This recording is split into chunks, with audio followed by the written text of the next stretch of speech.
bonjour, bienvenue sur la cour commune. Aujourd'hui, c'est sur l'environnement que nous nous attardons.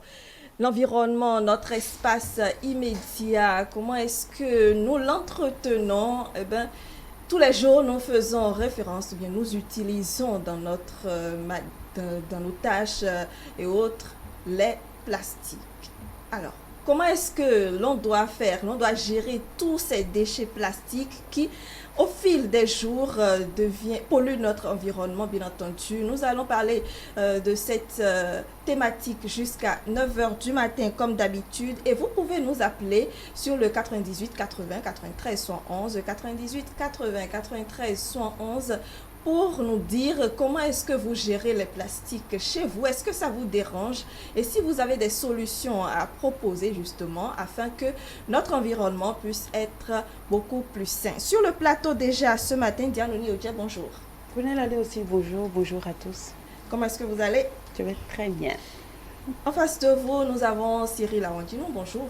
Bonjour madame. Comment est-ce que vous allez? Très bien. Merci d'être avec nous ce matin. Un plaisir pour moi. Vous êtes consultant en environnement. Oui. Très bien.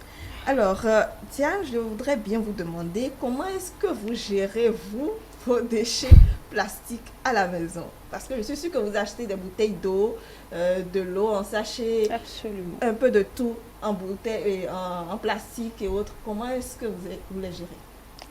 Bon, moi, il faut dire, quand je prends par exemple, FIFA ou par exemple, de l'eau dans de plastique ou l'huile dans le plastique, quand je finis, je jette juste dans les poubelles, bien sûr. Dans les poubelles, c'est juste ce que je fais. Hein. Je n'utilise pas, je n'ai pas une manière d'être particulière d'utiliser ces plastiques-là. Je jette dans les poubelles et voilà, on converse après. On passe encore à un autre plastique après. Exact. Cyril Awandino, Oui. Comment est-ce que vous faites? Vous êtes consultant en environnement. Est-ce que vous êtes toujours dans le même comportement ou bien vous essayez quand même de changer les choses? Eh bien, vous savez, d'abord je vais dire les plastiques, sinon le plastique, ça fait partie de notre quotidien, de notre réalité, absolument. Oui. On ne peut pas, on est arrivé à un niveau où on ne peut pas s'en passer. Par exemple, aujourd'hui, j'habite de l'eau dans une bouteille plastique. Dans la vaisselle, c'est à 80-90% composé de plastique. Oui. Bon, pas de plastique, parce que vous savez, il y a différents types de plastique. Bien sûr. Mais c'est le mot plastique. Et moi, ouais, j'achète de l'eau en plastique, mais la plupart du temps, quand je suis à la maison, je préfère utiliser mes verres. La bouteille que j'ai utilisée aujourd'hui, c'est la bouteille de ma petite fille que j'ai utilisée. Et heureusement pour moi qu'elle ne m'a pas vu. Sinon, j'aurais chaud avec elle. Papa, pourquoi tu habites de l'eau dans ma bouteille? Donc, c'est juste pour dire que ça fait partie de notre quotidien, ça fait partie de notre réalité chaque jour. Et on ne peut pas s'en passer.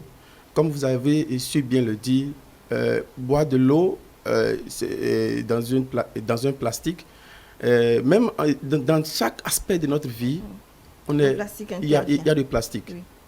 Je prends l'exemple de, comment je dis, la sécurité routière. Oui. Il y a le plastique, nos casques. Oui. Même dans la lutte contre le Covid, il y a le plastique parce que nos cache-nez sont faits en partie de plastique. Donc c'est pour dire que je ne vais pas dire que je gère au mieux, mais nous nous efforçons quand même de ne pas ajouter déchets sur déchets parce que ça asphyxie notre environnement. Et tout. Donc voilà un peu. Alors, je voudrais quand même demander si à un moment donné, ça ne doit pas inquiéter. C'est vrai, il y a des éléments sur lesquels on ne peut pas du tout agir, par exemple le casque et autres, mais il y a des éléments sur lesquels on peut agir pour limiter un temps soit peu cette utilisation. Est-ce qu'à un moment donné, ça ne doit pas nous inquiéter, cette intrusion, cette utilisation massive du plastique? Ce n'est pas que ça devrait nous inquiéter, ça nous inquiète. C'est assez inquiétant parce que le plastique, je dirais plutôt que ça ne respire pas, ça ne se dégrade pas aussi facilement. Un plastique, ça peut prendre, il faut prendre minimum 100 ans pour qu'un pour qu'un plastique puisse se décomposer dans la nature. Ça va peut-être jusqu'à 400 ans, ou bien même au-delà, voire au-delà, pour qu'un déchet plastique puisse se décomposer. Donc, ça dit quoi? C'est-à-dire que c'est vraiment inquiétant. C'est absolument inquiétant. Et malgré les efforts que font les gouvernants, nous voyons chaque jour que la demande est encore plus forte en ce qui concerne les plastiques. Et quel type de plastique? Vous voyez, par exemple, si je prends par exemple, il y a les plastiques à usage unique, par exemple. Oui.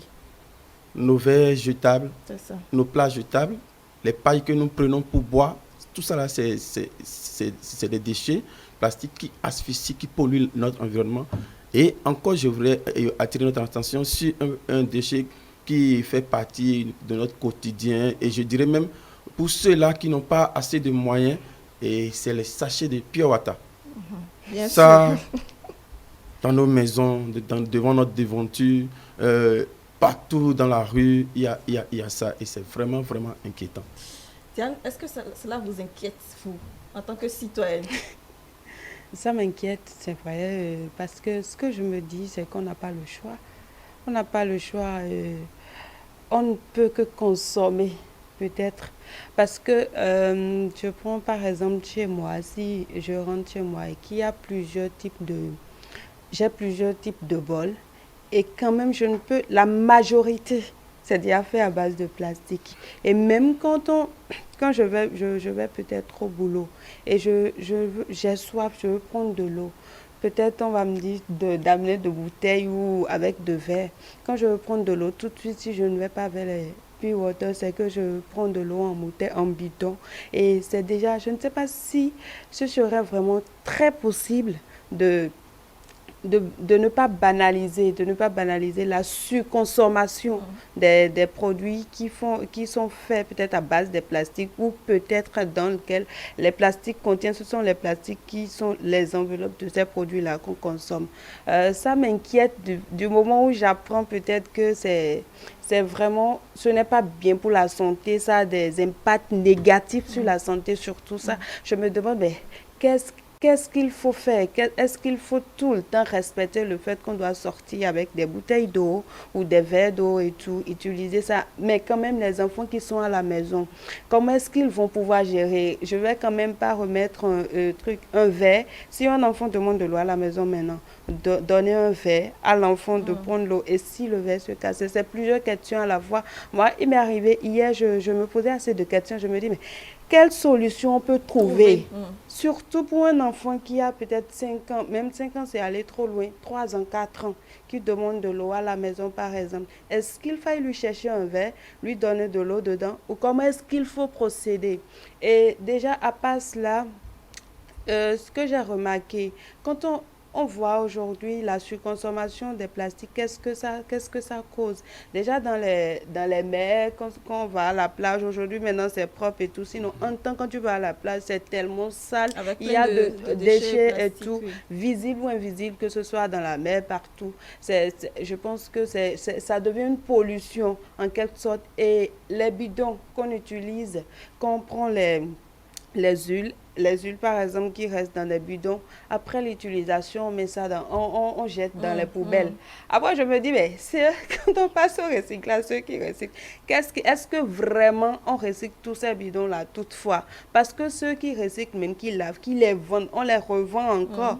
Mais qu'est-ce qu'ils font avec? Donc, je pense que c'est vraiment un phénomène ou peut-être un fait sociétal qu'on banalise aussi. Est-ce que tout le monde sait vraiment quelles sont les conséquences de ces produits? Vraiment pas. Voilà.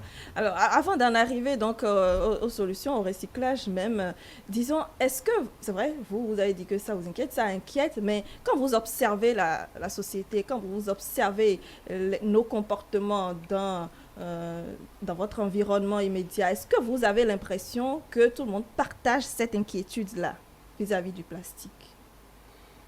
Ouais, je dirais que je ne saurais le dire en fait. Je ne saurais le dire parce que moi, je me mets dans la posture du consultant, Absolument. du spécialiste et avec peut-être un œil avisé, je vois les choses autrement que la plupart du commun des Béninois. je vois les choses autrement. Je vois peut-être le danger de boire dans un sachet de Piawata. C'est une solution rapide pour étancher ma soif, mais je vois le danger de boire, de réutiliser une bouteille d'eau minérale pour mon usage, pour étancher ma soif. Je vois le danger dans le fait que, Madame Diane l'a dit tout à l'heure, la pollution des océans, la pollution des mers. Je vois le danger en ce qui concerne l'utilisation. Et si vous me permettez, j'ouvre une parenthèse rapidement pour dire que l'utilisation des déchets plastiques ou bien les déchets plastiques rejetés dans l'environnement et notamment dans les océans, c'est vrai que dans nos plages, on ne voit plus visiblement parce qu'il y a un travail qui est fait. Oui. Mais ce qui est rejeté dans les océans, c'est énorme. J'ai lu l'histoire d'un requin qui ne pouvait plus s'alimenter. Et ce requin a fini par mourir. Pourquoi? Parce que son estomac est rempli de déchets plastiques. Donc voilà, le danger est là. Et je ne sais pas si la plupart, même des gouvernants, je ne sais pas si on voit le danger. Parce que déjà, je ne parle pas encore des solutions, mais déjà, l'importation de ces matières plastiques, l'utilisation massive du moins, de ces matières plastiques, ça augmente comment je dirais, ça augmente le danger dans un certain niveau. Donc, je dis forcément que tout le monde ne voit pas le danger que cela occasionne. Tout le monde ne le voit pas.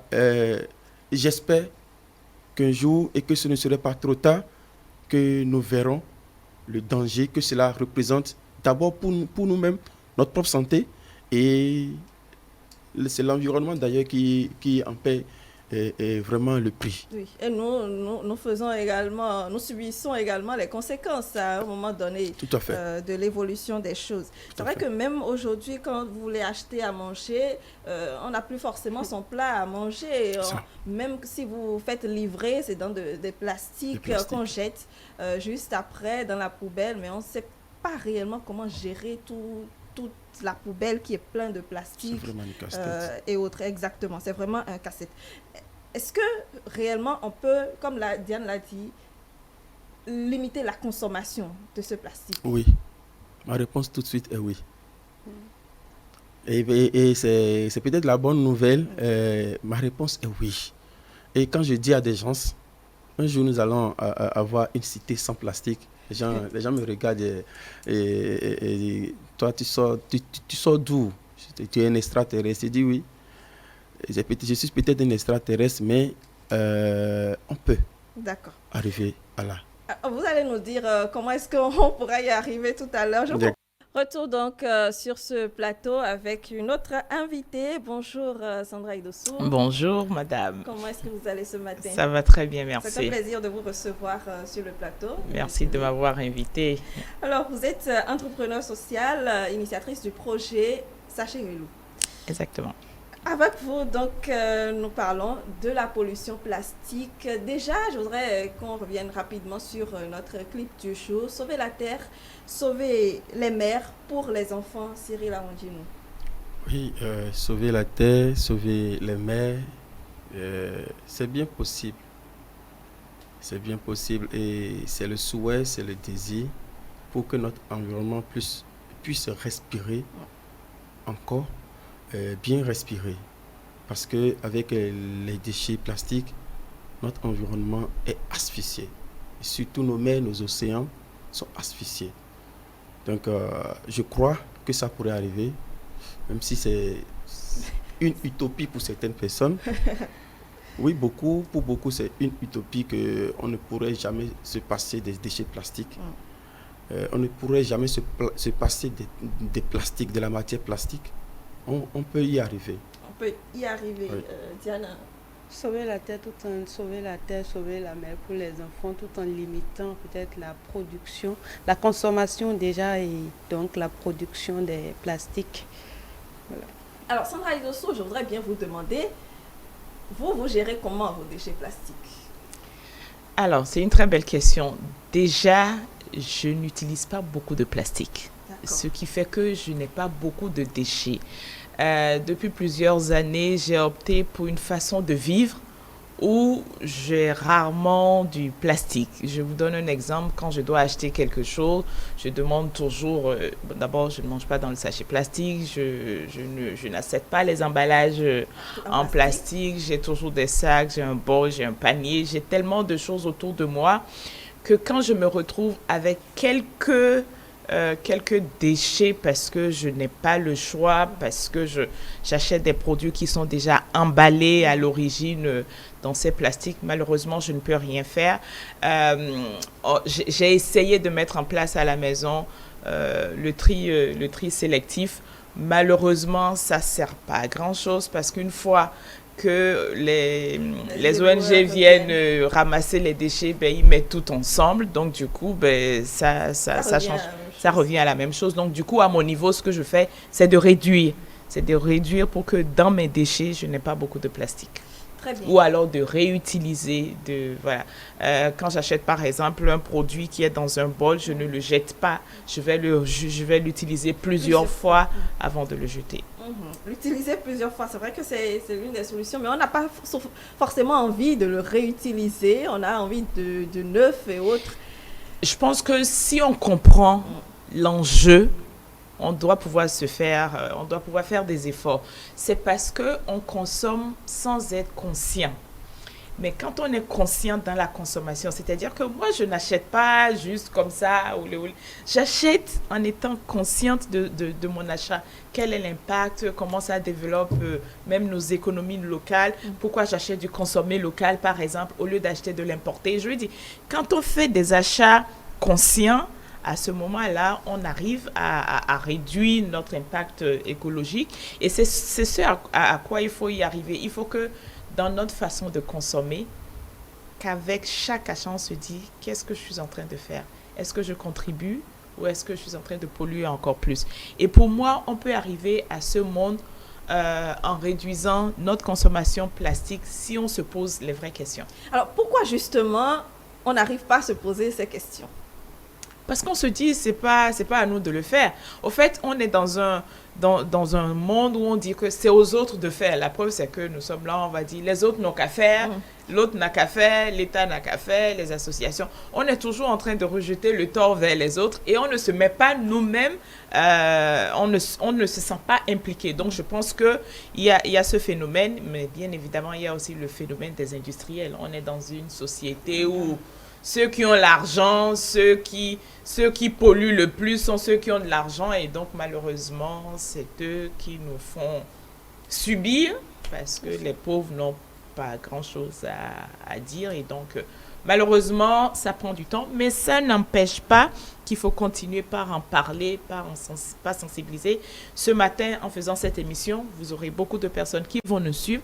Et donc, si on arrive à amener 2-3 personnes à dire, bon, moi, dorénavant, je vais réduire ma consommation énergétique, ma consommation de plastique, en adoptant tel ou tel comportement, c'est déjà ça. Il ne faut pas chercher à tout changer parce que quand on regarde, on se dit tout ça là, c'est compliqué. Mais si je dis aujourd'hui, par exemple, en temps normal, je prends la bouillie dans le sachet. Si je dis moi, je fais l'effort de ne plus prendre la bouillie dans le sachet aujourd'hui et que dorénavant, je viens avec mon bol, c'est déjà une responsabilité individuelle et c'est pour ça qu'au-delà de la responsabilité mondiale ou collective, il faut insister sur les responsabilités individuelles pour que chacun sache que si nous adoptons tous les bons comportements, ben nous allons réduire les sachets plastiques. Si vous allez à la plage, j'étais à la plage lundi, lundi c'était férié, vous voyez les comportements sur les plages, vous vous dites mais c'est pas possible, ce sont des humains, ce sont des gens à qui on a expliqué que tout ce qu'ils laissent comme emballage de biscuits, de yaourt, de Fun Milk, de Pure Water, que tout ça, le vent va les importer dans les océans. Les gens sont assis tranquillement à la limite pour eux. Bon, et donc, il y a cette inconscience, cette insouciance qui fait que il faut continuer par sensibiliser. Cyril Arandieu, cette inconscience, cette insouciance, est-ce que vous y trouvez d'autres causes, je vais dire, en dehors de ce que Mme Idossou a dit? Non, pas vraiment. Pas vraiment, parce que vous savez, en tout cas moi personnellement, je prends cet exemple des plages dont on a parlé tantôt. Personnellement, et c'est une lutte dans ma maison ou quand on va à la plage. Et d'ailleurs, tout le monde m'appelle dans la famille l'environnementaliste, comment je ne sais même pas. Ils disent parce que je fais un peu, ils pensent que je fais un peu trop. Pourquoi? Parce que je dis, quand nous amenons du pure water, c'est-à-dire, bon, d'ailleurs, bon, c'est malgré moi que je dis, amenons du pure water à la plage. Mais quand on finit par amener du pure water à la plage, vous buvez, ne jetez pas dans la nature. Même si les gens jettent dans la nature.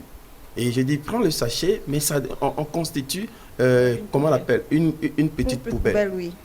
On est là, on est en train de faire citoyer, mais moi, j'ai cette conscience-là. Constituons une petite poubelle, et là, tout ce que vous buvez, les canettes, les yaourts pour les enfants, les sachets de pure water, tout ça, là, mettez ça quelque part. On peut et en partant, trouver une poubelle à côté et déposer dans la poubelle. Ou soit transporter ça jusqu'à la maison et mettre ça dans notre poubelle. C'est ça la conscience en fait. Mais quelqu'un qui reste dans un taxi, boit son pure water, il jette ça. Au vent, c'est passé ça. Ça peut créer d'autres dégâts parce que quelqu'un qui prend ça en pleine figure, il peut y avoir accident, il peut y avoir ce qu'on ne souhaite pas.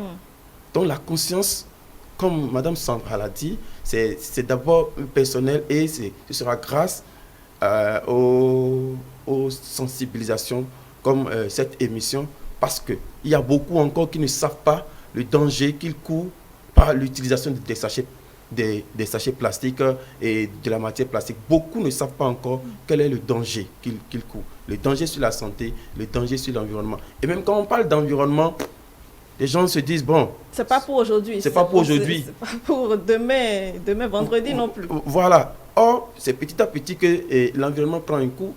Aujourd'hui, on se dit qu'il y a trop de chaleur, c'est comme si le soleil là est sur nos têtes, mais c'est à cause de nos actions quotidiennes de chaque jour, de chaque minute, de chaque seconde.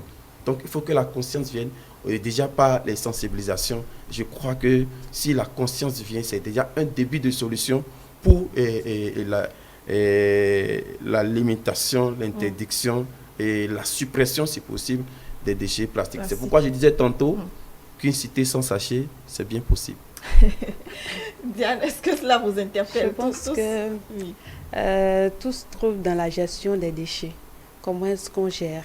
Et dès lors que la conscience s'installe, le problème de conscience s'installe, le problème se trouve à la base.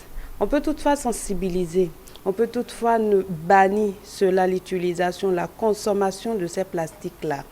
Mais l'autre chose, ce que je me dis, le problème se trouve à la base déjà, la production.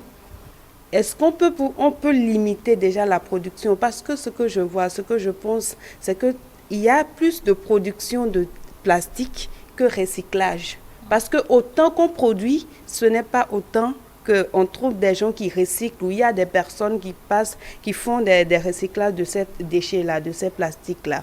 Donc déjà, Diane, juste une précision, d'ailleurs, ça coûte plus cher de recycler. Voilà. Donc il vaut mieux ne pas l'utiliser et limiter la production. Et quand on passe déjà quand on pense déjà à limiter la production de ces plastiques-là, c'est que toutefois, peu à peu, on va peut-être passer à ne plus voir ces plastiques-là, parce que quand on limite, les gens n'achètent plus. Parce que tant qu'il y a ça sur le marché, les gens vont forcément aller vers ces plastiques-là. Les gens vont forcément aller payer ces sachets ou ces plastiques. En temps, le gouvernement a refusé de ne plus utiliser, a interdit l'utilisation des sachets dans les pharmacies. Et ils ont respecté ça juste pour un temps record. Et quand tu vas, même tu payes, tu n'as pas ton sac, ou bien que tu prends ça dans les mains, soit ils ont quand même des enveloppes, et on met les produits dedans. Mais aujourd'hui, tu vas dans les pharmacies, dans certaines pharmacies, on te donne tes produits dans du sachet. Donc, ils ont respecté ça pour longtemps. Je pense que le problème s'est situé peut-être au niveau de la sensibilisation, et peut-être l'accent n'a pas été mis à la longue et ils ont laissé. Donc le problème se trouve peut-être à la base, qu'on limite peut-être la production, parce que tant qu'il y aura des déchets, des plastiques sur le marché, les gens vont toujours consommer. Limiter la production, c'est également faire mal à l'industrie, à l'évolution, faire mal à des entrepreneurs. Non, je ne suis pas d'accord. Limiter la production voudrait dire amener ces industries à changer de façon de produire. C'est-à-dire, au lieu d'utiliser du plastique comme matière première, ben, ils utiliseront du papier, ils utiliseront autre chose. Toutes les industries peuvent produire d'autres emballages en dehors du plastique. Donc, pour moi, ce n'est pas comme si on tuait les industries. On leur demande simplement de changer leur ligne de production et d'aller vers autre chose. Moi, pour revenir sur ce que Diane disait, je pense que c'est une question, le problème, en tout cas au Bénin, par rapport aux déchets plastiques. Hier, ça faisait 4 ans que la loi a été adoptée, votée à l'unanimité à l'Assemblée nationale. Je dis bien à l'unanimité, ça veut dire que... dessus. Oui, ça veut dire que la majorité des députés ont compris les enjeux de ce fléau et ont tous dit, nous votons. J'étais là, j'ai vu de mes propres yeux. C'est pas qu'on m'a dit. 4 ans après, nous en sommes là. Parce que l'exécutif qui est censé mettre en application cette loi qui est votée, parce que bon, les choses sont quand même très bien scindées. Voilà. Les députés votent une loi, après, la loi est promulguée par le chef de l'État, ce qui a été fait. Et après, l'exécutif met en application cette loi. Mais aujourd'hui, l'exécutif n'a pas mis en application. Donc, les importateurs, les producteurs, les commerçants, les gens continuent pas se faire de l'argent sur le dos, je dirais, de l'ignorance de la population. Et ça, au vu et au su de nos autorités, il faut pouvoir dire les choses telles qu'elles sont. Les autorités qui doivent sanctionner, qui doivent mettre des amendes, qui doivent arrêter les cargaisons, ces autorités ferment les yeux, regardent les populations s'empoisonner. Mais il y a des sachets biodégradables auxquels on invite les populations à faire recours. Vous les avez vus dans la réalité. Oui. En tout cas, on a vu des sachets de différentes sortes. Alors, au début, on a eu l'invasion de sachets, je les appelle colorés, je ne les appelle pas bio. Pourquoi? Parce qu'on a usé, une fois encore, de l'ignorance. On a abusé de l'ignorance de la population pour dire, comme les sachets sont verts, jaunes, rouges, ben, ils sont biodégradables. Mais c'est faux. C'est les mêmes sachets, c'est les mêmes composants de sachets noirs qu'on nous a envoyés ici. Mais quand on compare les deux, il y a quand même une différence. Les vrais biodégradables sont faits à base d'amidon, de pommes de terre ou en tout cas de féculents. Voilà. On n'a pas d'industrie ici au Bénin qui les produise. Donc, au début, des gens ont importé ou ont fait venir. On a vu quelques-uns. Et au bout de quelques temps, ben, ils ont disparu et ils ont laissé place aux autres sachets colorés qu'on a retrouvés sur les marchés. Qu'est-ce qui a fait que ces vrais biodégradables n'ont pas résisté à la tentation d'aller... Déjà, le fait d'aller chercher là-bas, ça va coûter forcément plus cher que de produire, alors que localement, on a des solutions. Moi, je suis une fervente de la notion du consommement local. C'est-à-dire que localement, nous avons des solutions. Et le gouvernement, d'ailleurs, avec ce mois de consommation local qui dure maintenant depuis plusieurs années. Alors, on a célébré ça, on a célébré la 2e édition. Donc, nous avons des solutions locales, que ce soit au niveau des feuilles, que ce soit au niveau du papier, au niveau des feuilles de teck, des feuilles de bananier. Je veux dire, on a des paniers, on a des solutions locales. On est resté, on va dire, bon, les gars, ils n'ont qu'à aller importer ça de je ne sais où. Ça n'a pas tenu 1 mois, 2 mois et ça a disparu. Et nous sommes retournés sur les sachets normaux. Et comme je l'insiste encore et je le dis bien je le dis bien au vu et au su de nos autorités. Eh bien, parlons poubelles. C'est vrai que de plus en plus, on rencontre beaucoup de poubelles dans la ville. Hein. Mais malgré cela, déposer ces déchets dans la poubelle, que ce soit plastique ou autre, c'est toujours difficile. Cyril Awantou. Oui, c'est une question d'éducation. Parce que vous en avez parlé tout à l'heure. Oui, c'est une question d'éducation. Et comme l'a si bien dit Madame Sandra, la sensibilisation et encore la sensibilisation, on ne sera jamais fatigué d'en parler. Parce que plus on en parle, plus les gens prennent conscience. Par exemple, si vous refusez de manger, parce que d'abord, avant de continuer, je me suis promis de venir ici, je n'utiliserai aucun thème technique. D'accord. Et si vous voulez manger votre akassa, et qu'on vous vend akassa, Dans du sachet. on emballe ça avec du sachet, c'est hautement toxique. À cause de la J'aimerais chaleur, bien que vous répétiez pour que les gens l'entendent. Parce que même les intellectuels continuent par manger ça. Oui. c'est... donc, Madame Sandra, Oui, allez-y d'abord. avant que- Allez-y. allez-y Je d'abord. voudrais qu'il Finissez. répète encore. Madame Vous pouvez Sandra a répéter, demandé vous de pouvez- répéter, oui, vous pouvez et je vais répéter. Oui. Vous voulez manger votre akassa, et vous achetez akassa dans un emballage en sachet, et vous mangez, c'est hautement toxique. C'est de là que c'est de là que viennent les cancers, les maladies bizarres que dont les Africains ne souffrent pas. Et l'origine, c'est beaucoup plus ces déchets, ce que nous consommons. Moi, par exemple, quand je te commande du akassa, je préfère le akassa dans la feuille de teck. Justement, c'est de plus en plus difficile d'en trouver. C'est pas à côté, hein. C'est pas vrai. C'est pas vrai. Si vous cherchez, vous Oui. allez trouver. Ou alors, comme je dis souvent, vous n'êtes pas obligé de manger Akassa. ce qui est toxique. Voilà. Je veux dire, c'est une question de choix. Si vous ne trouvez pas et que vous n'avez que l'option du plastique, mangez autre chose. Puisque c'est vous qui décidez de manger ce que la vous mangez. Voilà. C'est ça. Et donc, optez pour autre chose. Et moi, c'est pareil. C'est le même combat. Il n'est pas question. Et ce qui m'étonne, c'est-à-dire que je vais à des manifestations ou sur les buffets, les pâtes, tout ça Tout là, est emballé en emballé plastique. dans le sachet. Et je vois les intellectuels aller se servir. Alors que sur un buffet, il y a autre chose. Je les regarde manger, je me dis, mais attendez, comment il faut le leur dire? Comment il faut leur dire que c'est du plastique avec des éléments chimiques et qu'en contact avec la nourriture, ben ce plastique va transférer à ce qu'on mange son ADN et donc on va s'intoxiquer. Comment dire aux intellectuels? Vous voyez dans les villages, dès que vous sortez un peu de Cotonou, on a encore de l'akassa en feuille.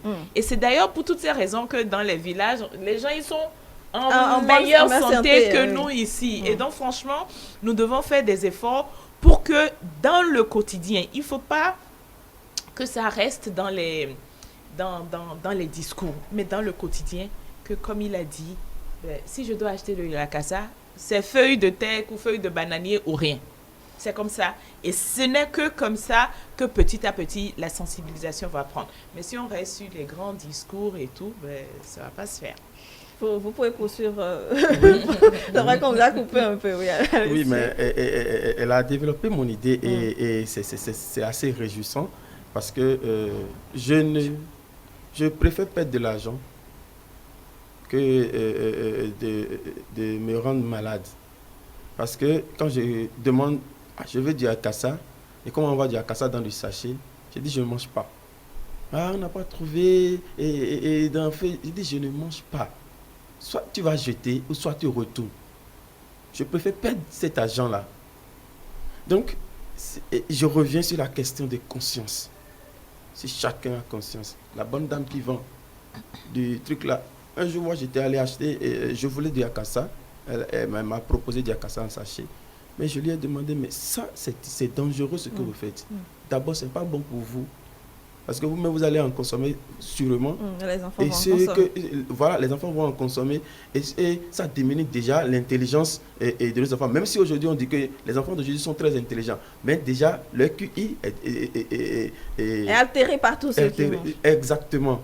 Donc, c'est la conscience que chacun a par rapport au danger que nous courons en ce qui concerne l'utilisation de tous ces sachets. Et je dis, même les akassa dans le petit bol en plastique. C'est ce que j'allais dire, parce que en dehors du sachet, il y a les petits bols en plastique qu'on nous propose. Oui, mais c'est peut-être une solution, mais ce n'est pas une solution en tant que telle. Parce que c'est aussi dangereux, parce que c'est du plastique. Si vous mettez de la chaleur, parce que le plastique a été fait, c'est un processus qui utilise beaucoup d'énergie, de la chaleur et tout. Maintenant, si vous le mettez en contact de la chaleur, et ce que vous voulez manger, vous le mettez dedans, ça, il y a quelque chose qui va se passer, c'est que les toxines, si je peux le dire ainsi, contenues dans le plastique, sera communiqué à votre aliment vous allez consommer, vous allez penser que vous êtes bien, mais vous êtes en train de diminuer votre espérance de vie. Mhm. Diane, est-ce que vous consommez? Est-ce que la cassette que vous C'est achetez, ça. Est-ce que vous consommez tout ça en plastique? Est-ce que, je pourrais être honnête, moi, en plastique, pas en sachet, mais en plastique, oui, c'était justement la question que je voulais poser. Demander si les akassa ou pâtes en plastique aussi, Oui, ça dans a le petit des bol, conséquences c'est la parce même que chose. moi, j'en prends, franchement. C'est pratiquement la même chose, hein, parce que et ça coule au riz en fait. Et à miroir en C'est plastique. ça, en plastique. Comment on appelle la pâte noire, bon, que je n'aime pas d'ailleurs très bien, en plastique. Notre akassa, notre pâte blanche a fait à base de farine en plastique, tout en plastique. Oh, il y avait des solutions, n'est-ce pas? Il y avait des usages qui étaient faits avant l'avènement du plastique, du traumatisme plastique. Mais en fait, moi, je me disais que c'était une solution pour ne pas rapide. utiliser de sachets. C'était ce que je me disais, que c'était une solution. Les Prendre des bols en akassa plastique. dans les bols en plastique, justement. Je me C'est disais ça. que c'était une solution. C'est ça, et ce que Madame là- Sandra disait tout à l'heure, c'est l'ignorance des consommateurs, l'ignorance des populations. Les industriels, les gouvernements jouent beaucoup plus là-dessus. Et c'est ça qui nous tue. Non, mais je suis sûre également que malgré tout, les gouvernants se préoccupent de la santé des populations. Absolument, mais on ne Enfin, voit pas, on ne sait grande pas. question. Nous aussi- non, c'est une Grande affirmation. question. Alors, C'est- on a vu les gouvernants effectivement prendre des décisions assez fortes Oui. pour ce qui concerne la protection de la population. On a vu ce qui se fait par rapport à la Mais vous voulez Covid plus. et tout ça. Voilà. Donc, quand ça les intéresse, on les voit présents, ils sont là, ils Non, mais vivent, ça les foncent, intéresse. Ça les voilà. intéresse. Mais quand ça les intéresse pas, la preuve c'est que 4 ans après, moi j'attends de voir le ministre de la Santé monter au créneau, comme il est en train de faire par rapport à la Covid, pour dire par rapport aux sachets plastiques. Parce que c'est une question de santé publique. J'attends depuis 4 ans de le voir monter au créneau pour dire il faut qu'on interdise, il faut qu'on fasse ça, il faut... Non, ça ne l'intéresse pas. Non, ça c'est vous qui pensez. Peut-être que justement d'autres solutions sont en train d'être mûries. Ça fait 4 ans, depuis Covid. La Covid, ça fait 2 ans. Covid- Depuis, vous Covid avez est vu peut-être comment... un peu plus urgent. Parce que ça touche tout le monde. On pense que comme on est assis là-bas, là, le sachet plastique ne nous concerne pas. Donc, effectivement, notre réaction n'est pas aussi effective que ce qu'on fait par rapport à la Covid. Mais pour moi, c'est purement une question de santé publique.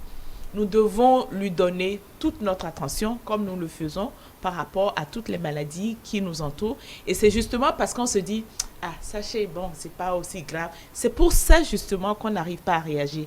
Et le jour où le ministre de la Santé ou les gouvernants vont vraiment prendre ce problème à bras le corps, je suis persuadée qu'un mois après, on ne trouvera plus de plastique dans le Bénin. Je suis sûre qu'ils vont y arriver. Ce n'est qu'une question de petit temps, parce que justement, s'ils ont voté la loi, c'est que ça les intéresse et qu'ils sont inquiets pour cette utilisation-là, tous les déchets en plastique qu'on rencontre dans l'environnement, malgré tous les efforts qui se font. Les sachets sont toujours par terre, même pas dans la poubelle, alors que de plus en plus, on nous demande, tout au moins, après utilisation, de les mettre dans la poubelle. Je vais vous raconter une anecdote parce qu'on va en sensibilisation à l'embarcadère de Calavi et on voit un jeune homme qui mange quelque chose et il était assis juste à côté d'une poubelle qu'on avait parce qu'à un moment donné, on avait offert des poubelles aussi à certaines communes.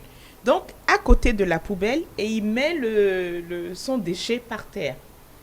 Donc, je le regarde, je dis, pourquoi tu ne mets pas ça? Il dit, oui, tanti, il m'explique à moi, puisqu'il ne me connaît pas. Il dit, non, mais tanti, vous voyez, quand les gens vont venir balayer là, ils vont mettre ça dans la poubelle. Donc, pour lui, la poubelle, ce n'est pas pour lui, c'est pour ceux qui vont balayer.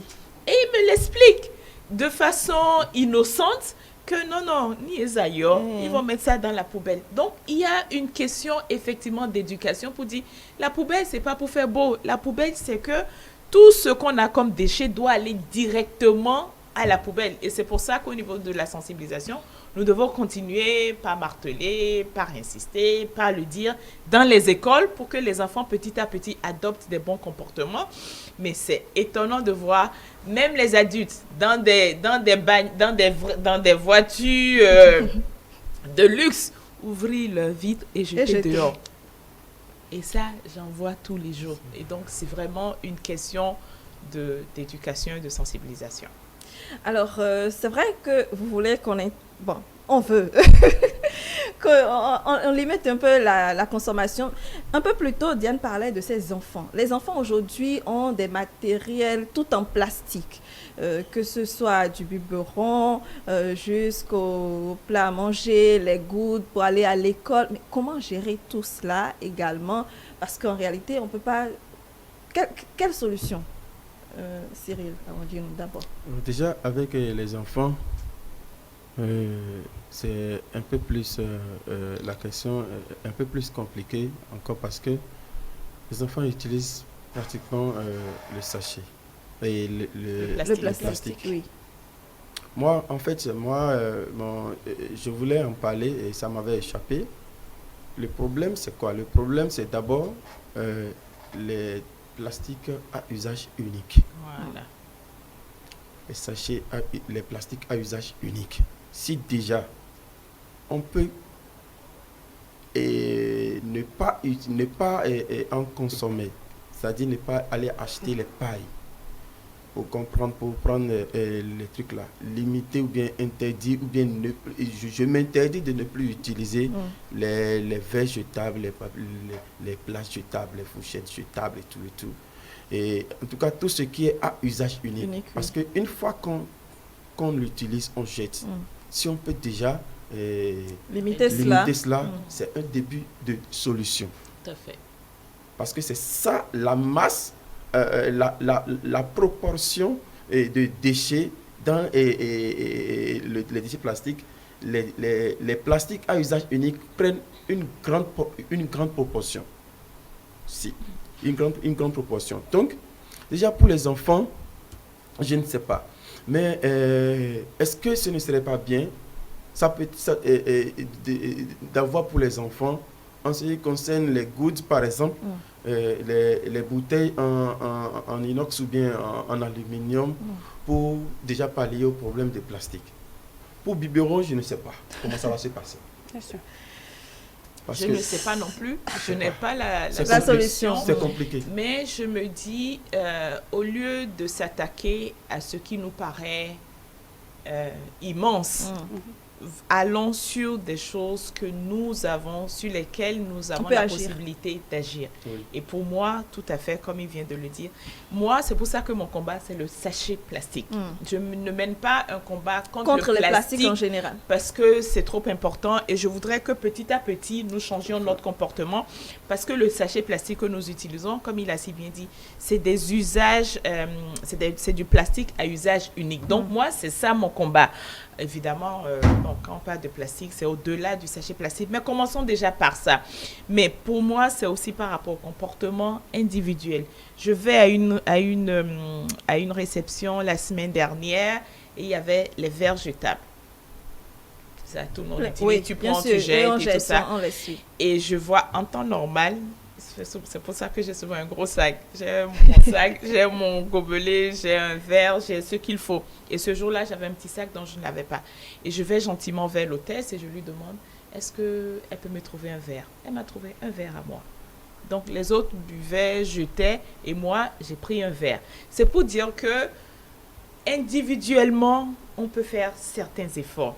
Lundi encore, toujours par rapport à cette plage, je vais et je demande un jus d'orange. Et on me sert un jus d'orange avec une paille. La dame arrive, je dis, je veux ça sans paille. Donc, au moins, à mon niveau, j'essaye d'adopter des comportements, je dirais, écologiques. Maintenant, au-delà de moi, qu'est-ce qu'il faut faire? Je pense que petit à petit, il faut réduire tout ce qui est plastique à usage unique. Tout ce qu'on jette dès qu'on l'a utilisé, il faut réduire ça et après les autres plastiques, on verra. En même temps, je me dis aussi que les autres plastiques, c'est pas la même densité qui est utilisé pour leur fabrication. Donc, peut-être que ce n'est pas aussi dangereux si on ne le jette pas systématiquement, dans la nature. mais si on l'utilise 2 ans, 3 ans, 4 ans avant de le jeter, c'est mieux que ce qu'on jette tous les jours. Mhm. Vous voulez ajouter Oui, quelque chose? oui. Pour dire que le combat est vraiment rude, mais ce n'est pas impossible de remporter la victoire. C'est rude et à des moments donnés, c'est inquiétant.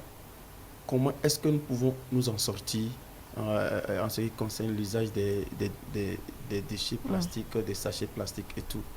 C'est possible et peut-être nous allons parler des solutions tout à l'heure. Donc, déjà, un début de solution, c'est la conscience individuelle de chacun vis-à-vis de ces usages-là. Alors, tantôt, vous parliez de danger. C'est vrai que quand on parlait de sachets plastiques, vous avez dit que c'était très toxique pour la santé et autres, et l'environnement. Je voudrais quand même qu'on insiste sur ces dangers-là qu'on court, et utilisateurs et environnement, pour réellement conscientiser davantage. Ok, et en matière d'environnement, ce que je pourrais dire, c'est quoi? C'est que lorsque l'environnement est sale, parce que l'environnement, c'est comme un être vivant. Et quand l'environnement est sale, il ne se porte pas bien. Tout ce qui est dans l'environnement se porte absolument pas bien. Donc, les sachets viennent pour compliquer davantage la santé et de l'environnement. En ce sens que ça asphyxie. Et comme j'ai dit tantôt au début, les déchets plastiques, sinon les sachets plastiques et tout en général, ce n'est pas des choses, ce n'est pas des déchets qui se dégradent aussi vite. Une bouteille d'eau minérale peut prendre au minimum 100 ans avant de se décomposer, même plus des fois. Parce que c'est la matière avec laquelle ces plastiques sont fabriqués qui fait que plus ces plastiques durent dans la nature, et nous ne voyons pas, mais dans nos océans, il y a une masse énorme de déchets plastiques, jusqu'à ce que des écologues sont allés jusqu'à dire il arrivera le temps où on ne trouvera plus de poissons dans nos océans, mais on ne trouvera que des déchets plastiques. Wow. Vous voyez jusqu'à quel niveau? En 2050, plus précisément. Voilà. C'est très, très près. Hein? C'est en très 2050, près. Donc dans quelques années, nos enfants, ils n'auront plus de poissons. Il n'y aura plus de poissons. Il n'y aura que des déchets plastiques dans nos océans, dans nos plans d'eau et tout. Pourquoi? Parce qu'on ne voit pas, on se dit, bon, il n'y a plus de déchets à la plage, parce qu'il y a peut-être quelques-uns qui ont pris conscience, mais nos océans regorgent d'une énorme quantité de déchets plastiques. J'ai donné tout à l'heure l'exemple du requin qui ne pouvait plus s'alimenter. À cause de quoi? À cause de ce qu'il a ingurgité, rien que des plastiques. Et il en est mort. Donc, l'environnement forcément prend un coup. Et quand on dit environnement, on dit l'être humain aussi. Parce que nous vivons dans cet environnement. Voilà. Donc, je ne sais pas si quelqu'un est déjà a les capacités de rester sur cette terre ou bien dans cet environnement et ne pas, je ne sais pas comment le dire, ne pas être impacté par tout ce qui se passe autour de lui. Donc d'abord, tout ce que nous renvoyons dans l'environnement, ça nous revient. Les déchets que nous renvoyons dans l'environnement, ça nous revient. Comment? Parce que quand les poissons, parce que les déchets que nous renvoyons, ça revient dans nos assiettes en fait.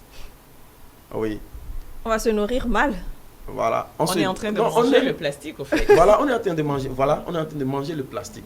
Parce que quand les poissons, ils ingurgitent les particules, des fines particules de plastique.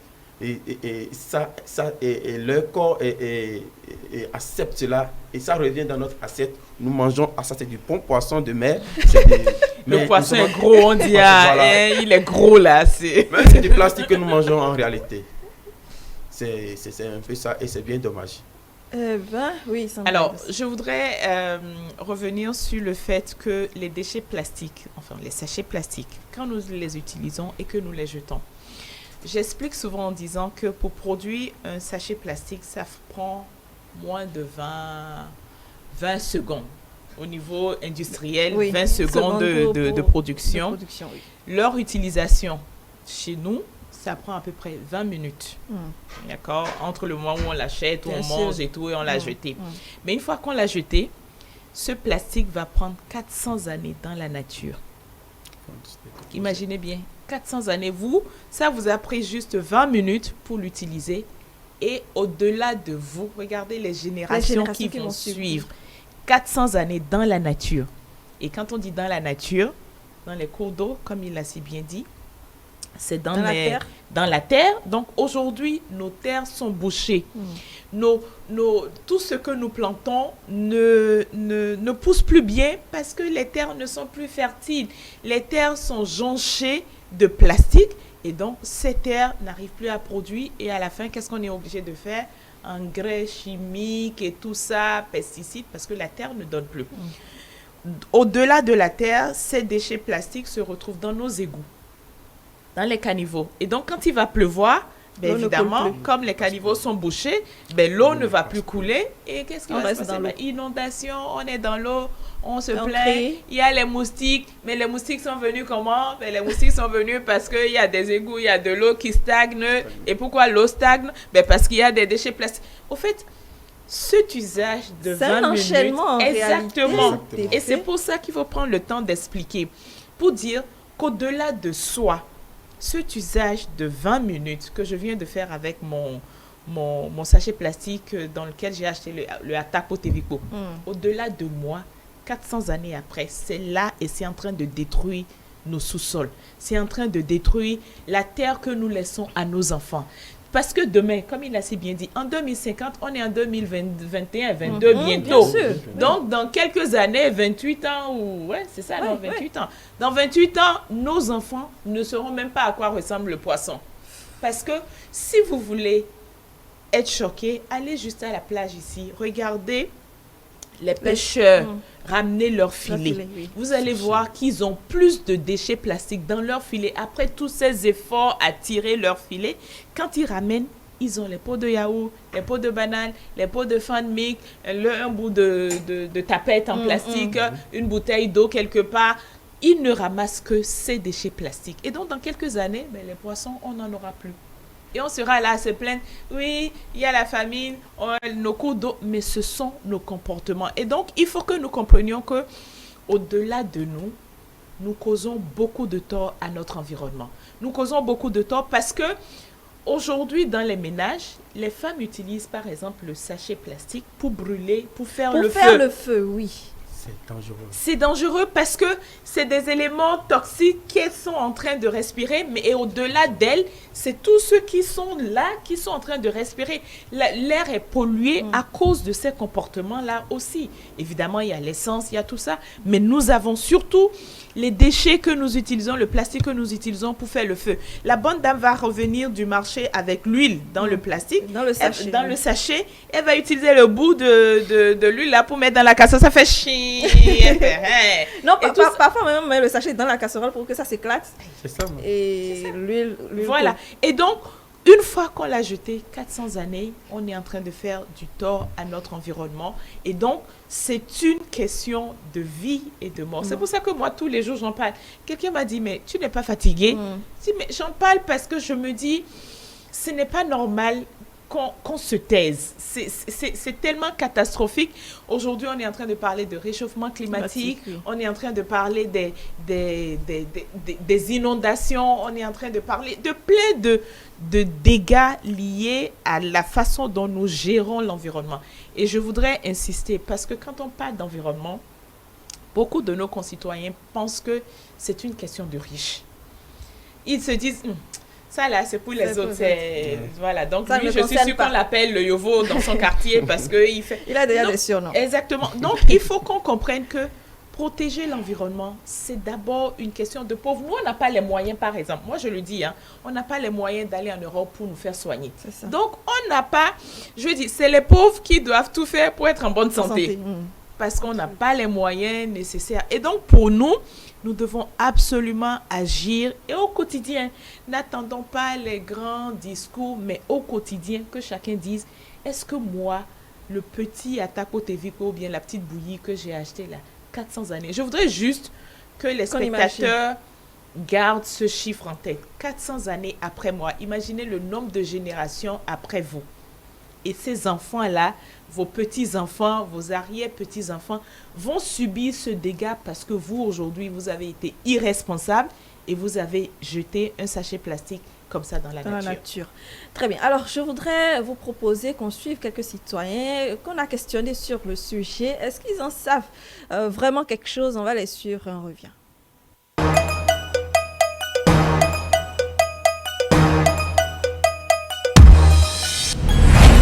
La pollution plastique, c'est le fait que la matière plastique participe, à la dégradation de la nature. C'est une matière qui entraîne la dégradation de la nature. Pollution plastique, c'est tout ce qui constitue les sachets plastiques, l'utilisation des sachets plastiques, de tout ce qui est fait à base de pétrole, qu'on utilise généralement pour conserver des aliments ou pour transporter des aliments. C'est tout ça qui dégrade l'atmosphère. Bon, moi j'utilise les plastiques, mais ce n'est pas tout le temps que j'utilise le plastique. Quand on prend, on jette les plastiques. La pollution plastique, selon moi, c'est le fait d'acheter dans les plastiques et jeter en désordre n'importe comment dans les routes. Bon, les plastiques, par exemple, si on prend... Si on achète par exemple les boissons en plastique là, en ce moment, ou soit pour éviter les plats jetables, on achète aussi dans les plastiques. Il y a des plastiques jetables là qu'on utilise. Que des fois on voit que les plastiques qu'on jette là, on voit les gens prendre ça, vendre ça aux bonnes dames. En langue vulgaire on dit les gorotos. On vend ça aux gorotos. Les gorotos eux-mêmes maintenant vont encore revendre aux utilisateurs. Ou soit, quand tu jettes par exemple, un innocent peut prendre pour dire que je vais aller mettre de l'eau dedans pour attraper encore des maladies ou bien des infections. Franchement, il faut dire que depuis quelques années, on l'utilise vraiment fréquemment. On l'utilise pratiquement tous les jours. Mais depuis quelques mois, avec tout ce qui se fait en termes de sensibilisation, tant par le gouvernement que par la société civile, on essaie de diminuer non seulement la fréquence, mais la quantité de sachets plastiques. Et il ne faut pas oublier aussi qu'il y a quelques mois, nos parlementaires ont voté une loi contre le sachet plastique non biodégradable. Mais est-ce que c'est réellement respecté? Nous n'en sommes pas sûrs. Donc voilà, on essaie quand même de diminuer la quantité utilisée. Selon moi, l'usage répétitif crée beaucoup de problèmes. Tout d'abord, on parle de recyclage. Parfois, les gens utilisent pour coller et en utilisant, il y a les fumées de ces plastiques qui les intoxiquent. La pollution plastique, c'est la dégradation de l'environnement à partir de substances plastiques. Souvent, la plupart du temps, quand on fait des achats, c'est vrai que ce n'est pas conseillé, mais on met nos achats dans des sachets plastiques. Mais c'est vrai que de moins en moins, on l'utilise parce que dans pratiquement tous les commerces et supermarchés, on ne voit pas trop de sachets plastiques. Mais par contre, vous voyez, les bidons d'eau minérale sont en plastique. Donc, je n'utilise pas au moment. Les gens sont en train d'essayer d'utiliser des moyens pour reconstituer le plastique. Pour moi, ce n'est pas l'idéal. Parfois, vous retrouvez les plastiques que les gens utilisent pour d'autres fins dans le marché. Quand tu utilises, parfois, ça peut te rendre malade parce qu'ils ont uriné dans le plastique et on revend ça sur le marché. Après avoir fini dans ces plastiques-là, toi-même, en tant qu'un bon citoyen, tu peux prendre soin de ça. Tu peux nettoyer, utiliser dans ta maison ou bien tu peux toutefois jeter dans les poubelles pour ne plus utiliser. Bon, j'utilise le plastique fréquemment. De nos jours, on a constaté que pour transporter des liquides, il faut les bidons et souvent ces récipients sont en plastique. Pour recycler, non. Bon, forcément il y en a, mais moi je ne préconise pas le recyclage. Je préfère plutôt qu'on ne l'utilise pas. Il y a beaucoup d'autres méthodes. Il y a les sacs que nos bonnes dames fabriquent, qu'on peut garder pour nos achats. Il y a les papiers. On peut utiliser d'autres méthodes pour ne pas utiliser les sachets plastiques pour après devoir les recycler. Parce que le recyclage, ça ne fait pas disparaître le sachet plastique. Ça fait juste une autre utilisation. Mais c'est quand même pas bien. Donc il vaut mieux chercher des méthodes alternatives pour pallier à ce problème-là. Ce sont des matières qui ne se décomposent pas facilement. J'allais même dire que ces matières ne se décomposent pas.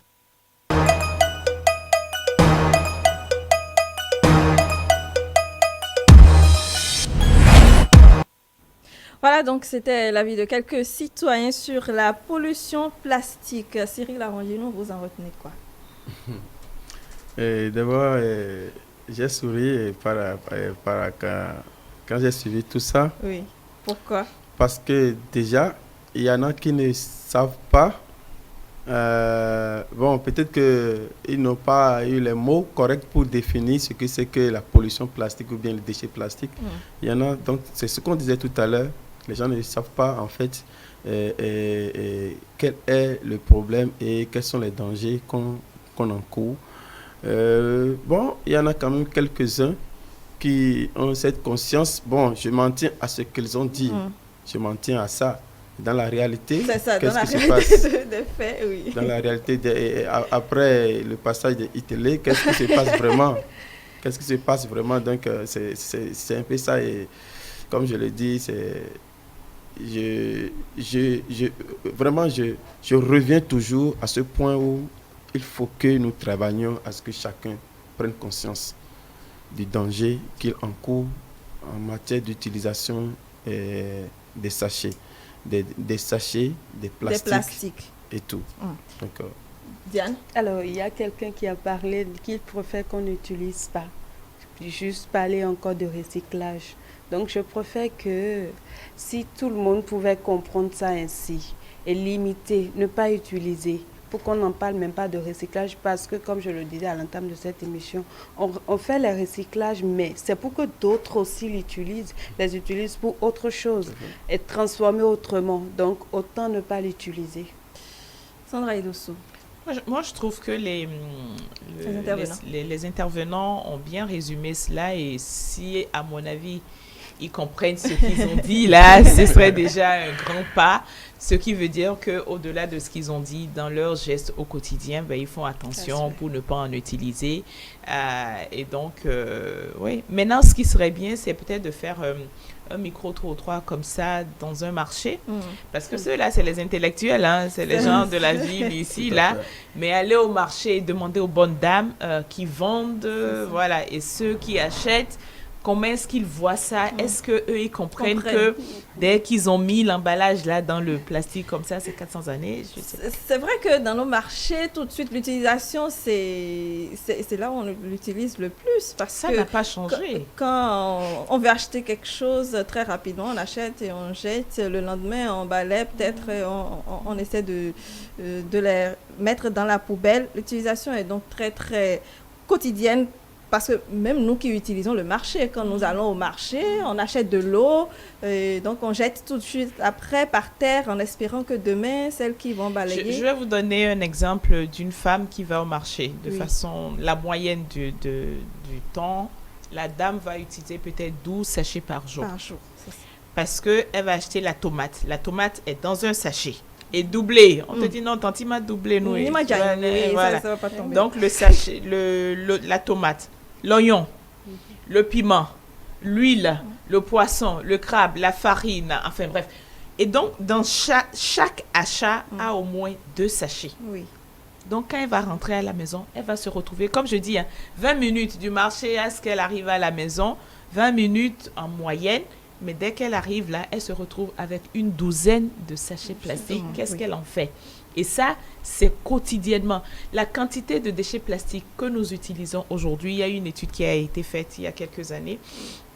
Et l'étude montre que si on peut utiliser la quantité de déchets plastiques utilisés au Bénin par jour, on tapisserait tout le Bénin en 7 couches.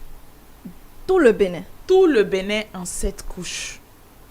Regardez, on est quoi? 112 000 mètres, 112 600 km carrés. Ben, on va tapisser le Bénin avec tous ces déchets plastiques que nous utilisons parce que malheureusement, l'utilisation du sachet plastique n'est plus seulement en ville. C'est que ça. Dans nos villages, dès que vous sortez aussi, pour montrer que eux aussi ils sont modernes, ben, malheureusement, au lieu d'aller au marché avec leur panier, avec leur sac tissé et tout ça, mais même dans les villages, les gens se promènent avec des sachets plastiques. Et donc, aujourd'hui, c'est un cas désespérant, mais il ne faut pas que nous baissions les bras, il faut que nous continuions pas à sensibiliser. Et c'est pour ça que pour moi, la solution, c'est de fermer les robinets. Quand vous avez un robinet qui coule, c'est pas la peine d'aller dire mais le robinet j'ai fermé mais ça coule encore, c'est comment et tout ça, essayer de recueillir l'eau et dire bon je vais l'utiliser. Non, la meilleure solution c'est de fermer. Si vous fermez le robinet, ben il n'y aura plus de gouttes d'eau. Et pour moi c'est comme ça que je vois je dirais cette façon d'agir de façon concrète. Fermons le robinet. On sait d'où tous ces sachets rentrent. Fermons les robinets. Dès que les populations n'auront plus ces sachets, vous allez voir que tous les autres types d'emballages que nous avons, ben on va les utiliser.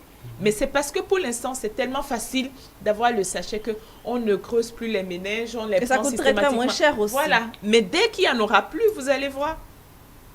Alors, vous avez parlé un peu plus tôt du recyclage et que ça coûte beaucoup plus cher que le fait d'utiliser d'autres solutions alternatives. Alors, je vais vous donner un exemple très concret.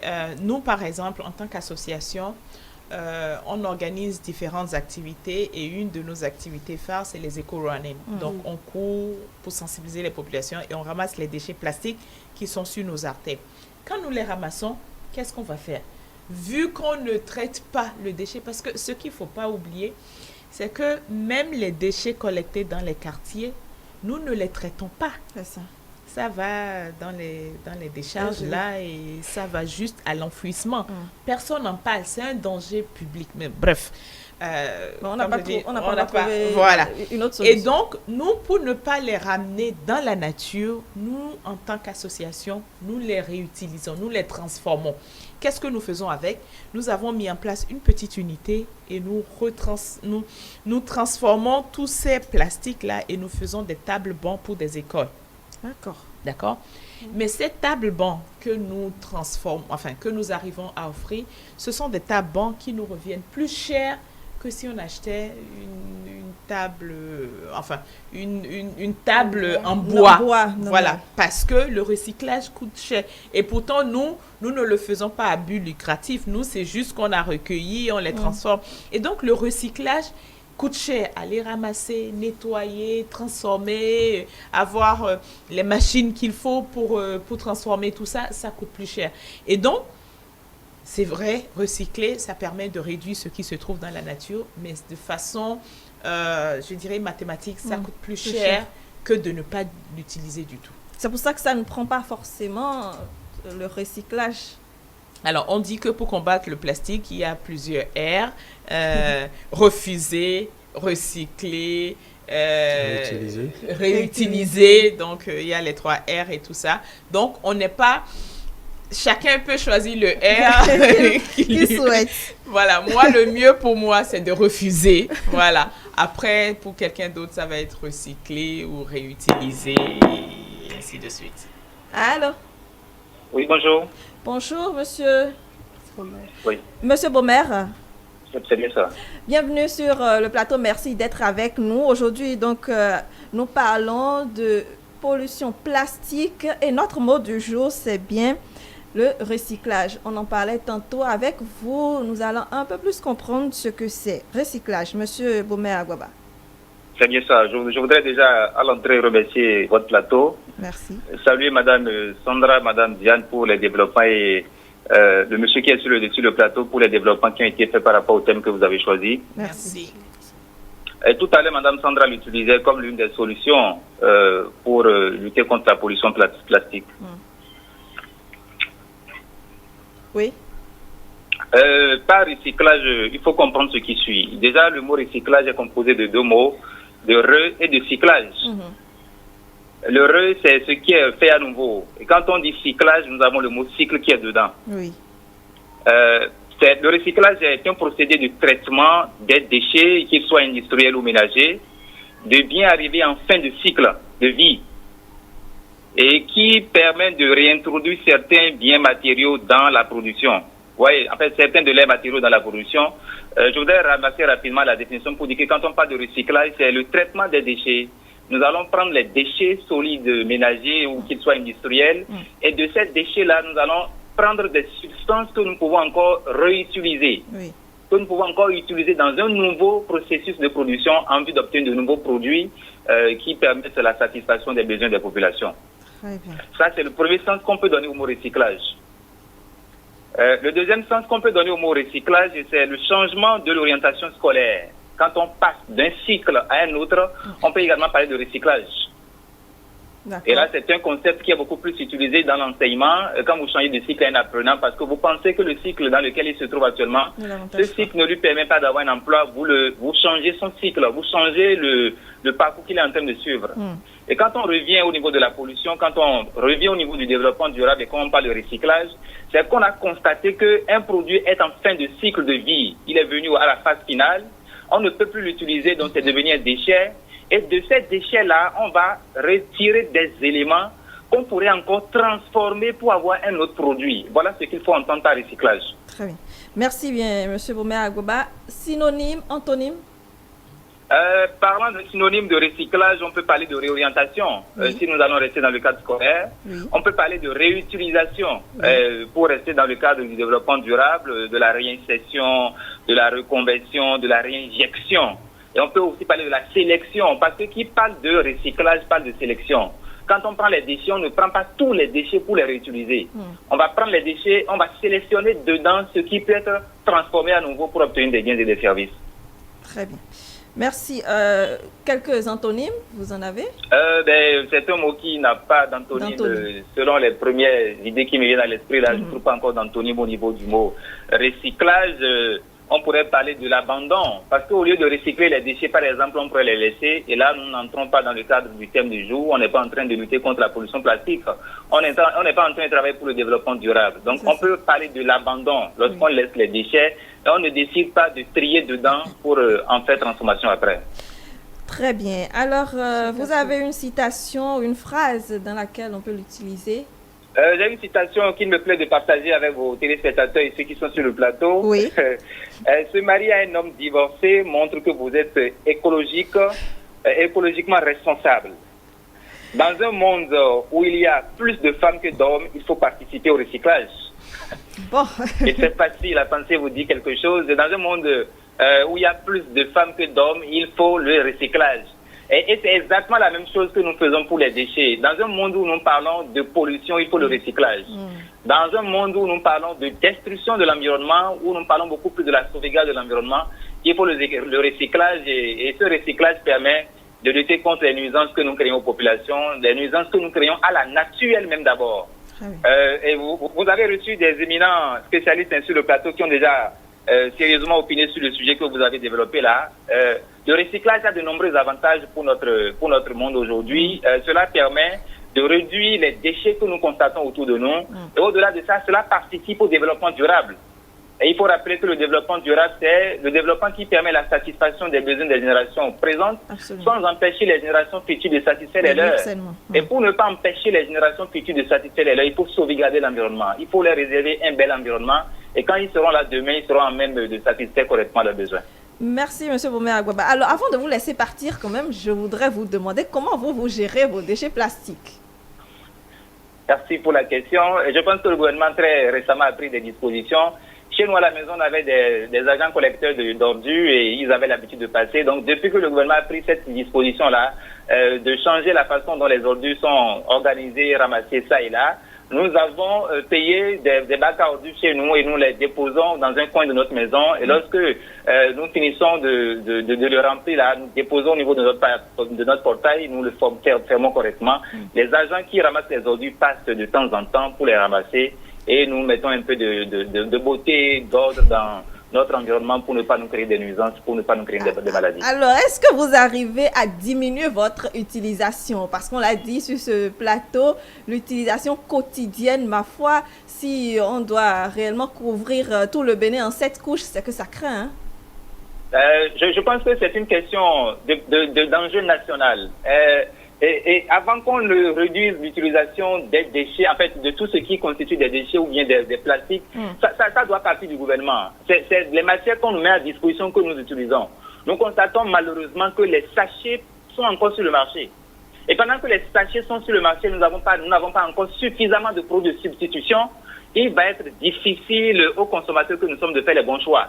Si l'État, après avoir voté les lois, a pris les dispositions qu'il faut pour qu'on n'entre plus sur le territoire national, les sachets, je pense que ça aurait beaucoup aidé les populations. J'ai suivi les interventions de vos invités là et je me suis dit, mais moi-même, je commettais beaucoup de bêtises. On va prendre les repas dans les sachets, on va voir ça ne nous dit rien. Je me souviens, il y a 4 jours, j'étais quelque part où on m'a servi de la cassa dans un sachet, j'ai pris ça. Vous en avez mangé goulûment. Si, j'ai consommé. J'ai trouvé que c'est très dangereux pour la consommation. Parce que quand on a fait la démonstration tout à l'heure, j'ai trouvé que c'est pas bien pour l'homme. Et je pense que c'est un travail de sensibilisation qu'il faut faire. Et vous êtes en train de le faire là, je voudrais inviter le gouvernement à aller très loin. Au-delà de la loi qui a été votée, il faut la vulgariser. Et il faut que le gouvernement mette en place les produits de substitution qui permettront aux populations de disposer de ce qu'il faut pour ne plus faire usage des plastiques. Merci beaucoup, Monsieur Bomer Agwaba. C'est un plaisir de vous recevoir sur ce plateau. On vous souhaite une excellente journée. Merci. Bonne journée à vous aussi. Merci beaucoup. Alors, je vois Cyril Amandino et Sandra Idossou satisfaits de l'intervention de notre téléspectateur qui est souvent invité sur le plateau également. Oui, très satisfait parce que un de gagner et à cause de la lutte contre les déchets plastiques et les déchets en général, parce que c'est important. C'est un pas, même si c'est une personne qui a compris, c'est déjà un grand pas. Parce que derrière une personne, peut-être derrière un père de famille, il y a minimum 5 personnes, 10 personnes qui prennent conscience parce que le père de famille peut user de son autorité et dire c'est ça qu'on fait ici. Il n'y a plus de déchets qui traînent par-ci, par-là. On limite l'utilisation des déchets des plastiques, excusez-moi. Parce que c'est après utilisation qu'ils deviennent déchets. Donc on limite, sinon on interdit l'utilisation des plastiques. C'est déjà un pas que M. Boumet a compris et je crois que avec le travail qui est fait sur le terrain, beaucoup vont comprendre et prendre le pas pour que notre environnement se porte mieux, pour que notre pays se porte mieux et que nous-mêmes nous portons mieux. Sandra Idossou. Alors, j'ai trouvé ça très intéressant et effectivement, le fait qu'il y a 4 jours, il l'utilisait encore et maintenant qu'il se rende compte que effectivement c'était un tort qu'il faisait à sa santé, je trouve que c'est déjà une personne de gagner. Il a dit quelque chose de très important sur laquelle je voudrais revenir. Quand il dit recycler, c'est abandonner.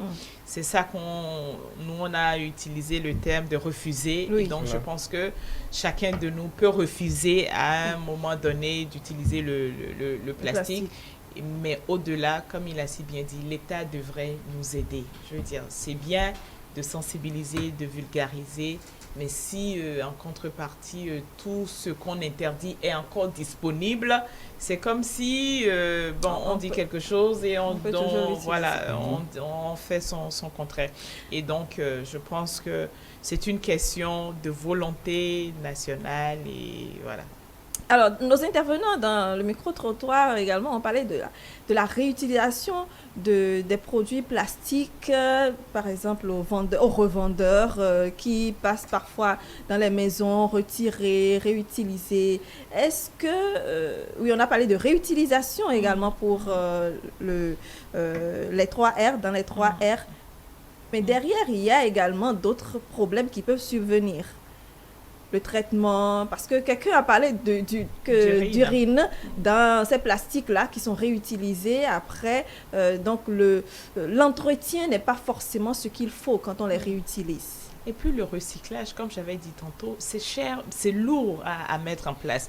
Les gorotois, enfin, toutes ces personnes qui achètent et tout ça, ce sont des personnes qui se retrouvent après sur les décharges à trier, à ramasser. Donc, c'est quand même pas très simple pour leur vie, pour leur santé, d'être dans des déchets plusieurs heures de la journée à trier, à ramasser. Et donc, pour moi, bon, le recyclage, oui, c'est vrai, mais pour moi, la solution, c'est de refuser ou de réduire. Voilà. Refuser quand on peut, ou à la limite réduire sa consommation. C'est cette façon-là qu'on a. Maintenant, le recyclage des bouteilles. Bon, moi, si cela ne tenait qu'à moi, les bouteilles en plastique qu'on jette comme ça, moi, je n'en achète jamais. Mais bon, comme voilà, dans nos habitudes, on achète toutes ces boissons dans les plastiques. Ouais, moi, je comment vous faites? Je donne pas. C'est simple. Enfin, je donne un exemple peut-être. Par rapport à nos éco-running, les premières éditions, on utilisait les bouteilles d'eau. À chaque éco-running, on a 500 personnes. C'est ça. Donc, si 500 personnes prennent à peu près 2 bouteilles, 3 bouteilles d'eau, on se retrouve à 1500 bouteilles après l'édition de chaque éco-running. Dès qu'on a fait, voilà, plus ce qu'on a ramassé. Donc, dès qu'on a fait la première édition, la deuxième édition, on s'est dit, non, attendez, on ne va pas ramasser des déchets plastiques et nous-mêmes on produit. Donc, à partir de la deuxième ou de la troisième édition, on a refusé de donner les bouteilles d'eau. On avait on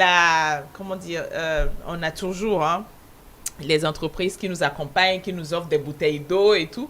À un moment donné, on a dit non, on ne peut plus les prendre parce qu'on ne veut pas générer de déchets. Du coup, maintenant, on a des bonbonnes d'eau. D'accord, c'est plus simple. On a une bonbonne d'eau qu'on place, enfin plusieurs qu'on place dans des coins et nous buvons avec des gobelets en carton. En carton ou alors des calebasses, des petites calebasses. Et puis bon, l'essentiel, c'est de boire. Voilà, c'est pas le produit utilisé ou l'outil utilisé pour boire qui est le plus important. Alors, voilà, Nafissa Tassani, bonjour. Bonjour, Brunel. Comment est-ce que vous allez ce matin? Ça va bien. Quelques intervenants donc sur notre thématique du jour. Nous allons commencer par Temos. Il faut travailler à promouvoir les sacs et emballages recyclables. C'est la seule alternative qui pourra nous sauver de la pollution plastique parce que quoi qu'on dise, on aura toujours besoin d'emballage et de contenants. Voilà. Non, je suis d'accord. Et puis souvent, je donne l'exemple. Je ne peux parler que des exemples concrets. Oui. J'ai vécu dans des pays où il y a eu des interdictions de loi sur le sachet plastique. Donc, comment ça a été fait? Dès qu'on a dit que c'était interdit, le gouvernement a donné 2 mois, 3 mois et on a accompagné les industries locales à produire des emballages en papier. Oui. Et donc, du coup, ça ne s'est pas fait sentir parce que du jour au lendemain, quand vous allez au marché, emballage papier, il n'y avait pas de... Voilà, c'est pas 4 ans après, comme on est en train de faire ici, où on parle encore et tout ça. Donc, dans le concret, le gouvernement peut accompagner les gens qui veulent mettre en place des industries de fabrication d'emballage autre que le sachet plastique localement. Et c'est ce qu'il faut faire. Il faut les accompagner, il faut les aider fiscalement, il faut que peut-être sur plusieurs années, qu'ils aient des allègements. Enfin, bref, il y a une façon de faire pour pouvoir amener les gens à produire des emballages autres localement. Non, je suis d'accord. Le second intervenant, les conséquences de la pollution plastique sont à la fois d'ordre environnemental, social et économique. Il faut donc faire très attention. Alors oui, c'est vrai que Cyril Arantino nous en a parlé un peu tout à l'heure. Oui, je suis absolument d'accord avec ce commentaire parce que comme l'a su bien dit Madame Sandra tout à l'heure, ça coûte cher de gérer les plastiques que nous utilisons. Ça coûte très cher au gouvernement et ça coûte très cher à l'individu aussi. Parce que quand je parle de coût cher, c'est pas forcément l'argent. La santé prend un coût forcément. Ça coûte cher aussi de se soigner. Exactement. Exactement. Et si vous me permettez, et tout de suite, je voudrais parler par rapport au premier intervenant. Oui. C'est que c'est un peu délicat en fait. C'est un peu délicat du moment où ça prend beaucoup de temps. Ça prend beaucoup de temps et vraiment la solution à adopter, la solution que moi je préconise souvent et que je conseille souvent, c'est retour aux anciennes bonnes pratiques. Les anciennes bonnes pratiques, je prends juste un exemple. Si vous vouliez boire de l'eau, c'est dans des calebasses, ou bien l'eau est contenue dans des récipients en terre battue. Dans les jarres. Oui, c'est vrai qu'on n'en trouve plus du tout dans la maison. C'est une eau de très bonne qualité, c'est une eau très bien fraîche, on n'a même pas besoin de glace. Donc, il faut qu'on fasse retour à ces bonnes pratiques-là. Et quand vous parlez des papiers, ces emballages, ça coûte cher. Et pour pouvoir les utiliser, il faut un accompagnement, comme Madame Sandra l'a dit. Parce que si la population voit que c'est moins cher et bon, pas au même titre que les sachets qu'on utilise aujourd'hui, mais si quand même c'est peut-être pratiquement au même prix, ou bien un peu moins cher que les sachets, vous allez voir, ce serait naturel que les gens aillent vers ces sacs, vers ces emballages-là. Et vraiment, je suis totalement d'accord avec ça. Et je n'en connais pas beaucoup de structures au Bénin qui utilisent ces emballages dans la dynamique du consommation local. Il n'y en a pas beaucoup. Parce que pourquoi, justement, les sachets là coûtent cher. Les emballages là, excusez-moi, les emballages là coûtent cher. Et c'est pas tout le monde. C'est pourquoi vous avez vu dans les pharmacies, entre-temps, les gens utilisaient les papiers. Et à un moment, ils ont arrêté parce que ça leur revient cher de payer ces emballages-là et de l'offrir aux populations. Donc, il y a quand même certaines structures qui vous demandent d'apporter vous-même vos emballages. C'est que si vous achetez, vous vous débrouillez pour emporter ce que vous avez acheté. Si vous allez acheter du pain, on vous demande votre sac. Si vous n'avez pas le sac, on vous met ça dans votre main. C'est ça. Je connais une structure, vous allez acheter, ils font du bon pain. Maintenant, quand vous allez là-bas, vous n'avez pas votre sac à pain. Vous-même, vous savez que vous allez prendre votre pain dans la main. Et c'est dangereux de trimballer le pain de la boutique jusqu'à la maison. Bon, ça, c'est pas faux. Mais... Donc, vraiment, il faut que les gouvernants puissent accompagner ces initiatives pour que ces sachets, excusez-moi, pour que ces emballages puissent revenir moins chers aux populations. Diane? Je rejoins M. Cyril tout en disant que quand on va dans un supermarché, moi aujourd'hui quand je me rends dans un supermarché, tout de suite quand on te vend, on te demande si vous avez besoin d'un sac ou pas.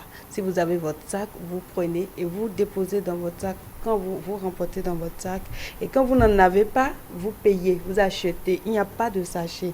Il y a que entre-temps, c'était comme ça, on vous donnait de sachets. Mais depuis, avec l'interdiction, ils ont aussi respecté cela et ça a perduré. C'est toujours comme ça, ils n'ont pas changé. Comme dans les pharmacies, quand ils ont respecté, emporté, donné des emballages, mais aujourd'hui, ça a changé. Chez eux, ça n'a pas changé. Je pense que si tout le monde pouvait faire dans ce sens-là, les entreprises, les boutiques, ils pouvaient agir dans ce sens, ce serait vraiment bénéfique, que ce soit pour nous qui consommons, pour nous qui sommes des citoyens qui se rendent dans ces lieux-là pour acheter, déjà pour la santé, parce que quand on paie et on met dans des sachets, on rentre chez nous, il y a les enfants. Et quand on prend le sachet tout de suite, il y a quelques personnes qui, en prenant le sachet, ils brûlent.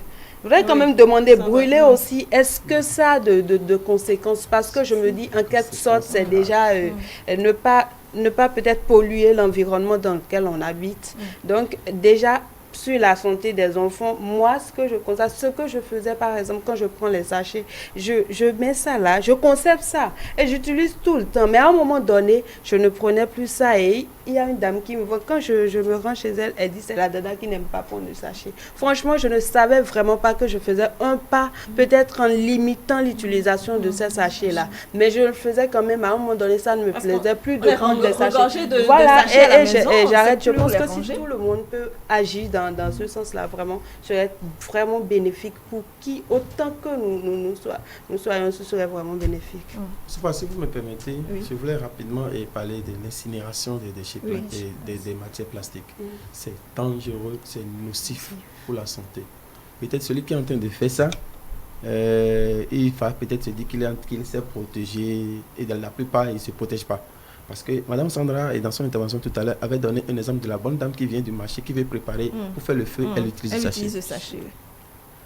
Parfois, notre poubelle aussi, on met ça dehors et puis on brûle avec plein de sachets. C'est dangereux. On ne devrait pas brûler du sachet. En tout cas, pas peut-être en agglomération. Moi, je ne conseille même pas l'incinération des sachets. Parce que ça dégage des gaz à effet de serre, comme on le dit. Et ça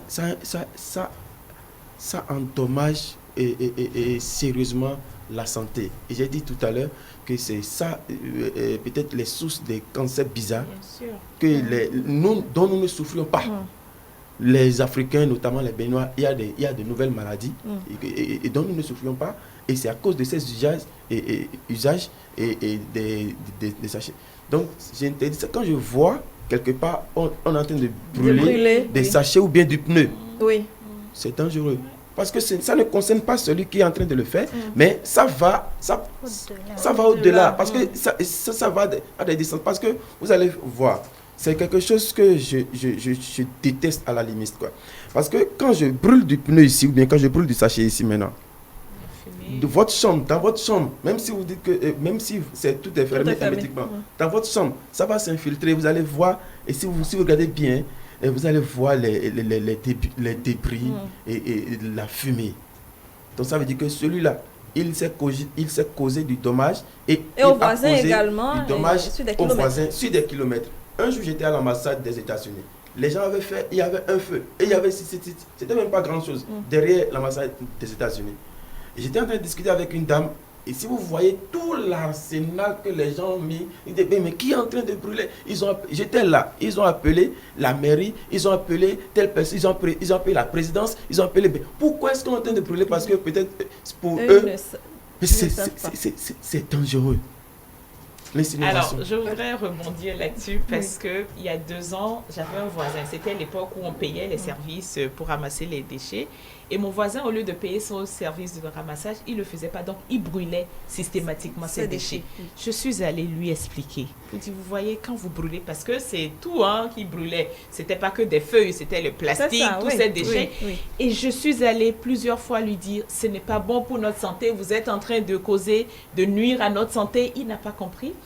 Heureusement, il a fallu que j'appelle la police pour qu'il comprenne que c'était du sérieux. Et quand il est allé à la police, c'est là où on lui a expliqué pour dire, vous ne pouvez pas brûler comme ça en pleine agglomération parce que vous êtes en train de nuire, c'est une pollution environnementale et tout. Donc, du coup, il y a de l'éducation une fois encore à faire parce que dans les quartiers, les gens ils pensent que systématiquement, on a rassemblé les déchets, on l'a brûlé, mais ce qu'on a brûlé là, on est en train de les polluer. Voilà, donc c'est quelque chose sur laquelle il faut insister pour dire ne brûlez pas vos déchets parce que vous êtes vraiment en train de faire du tort au voisinage. Très bien.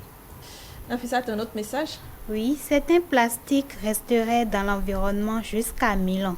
Les petits morceaux de plastique peuvent être nocifs lorsqu'ils se répandent dans l'ensemble de la chaîne alimentaire.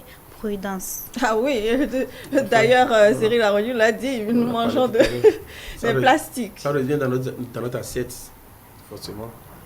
On n'a pas le choix. Il faut donc adopter des comportements pour l'éviter. Oui, un autre message. Leur production est à base de produits fossiles non renouvelables, pétrole, gaz naturel, charbon, ce qui est très dangereux pour la santé. Voilà, donc notre intervenant qui est assez conscient du danger de ces plastiques-là sur la santé. Tout à fait. Alors, nous poursuivons cette émission parce que dans quelques minutes, nous allons donc conclure. Nafissat, vous nous avez suivi, quel comportement vous adoptez? Déjà aujourd'hui, je ne parle pas de ce que vous allez adopter après avoir écouté Sandra Idosso et Cyril Awangilo. Il y a longtemps que moi j'ai pris la résolution de ne plus utiliser les sachets plastiques. Et aujourd'hui, quand tu as faim, tu n'as pas de bol et que tu es obligé d'acheter dans un sachet plastique, je préfère prendre ma nourriture dans les emporter parce que ça ne coûte pas cher. Avec 100 francs, tu peux prendre ça. Mais ça aussi, c'est... Mais moi, je trouve que c'est moins grave. C'est pareil. C'est pareil. Ah, si c'est pareil, alors je suis dans l'erreur. Il faut rester là et manger sur place. Dans des bols. Ouais, dans certaines circonstances, on n'arrive pas à manger sur place et on est obligé d'emporter la nourriture.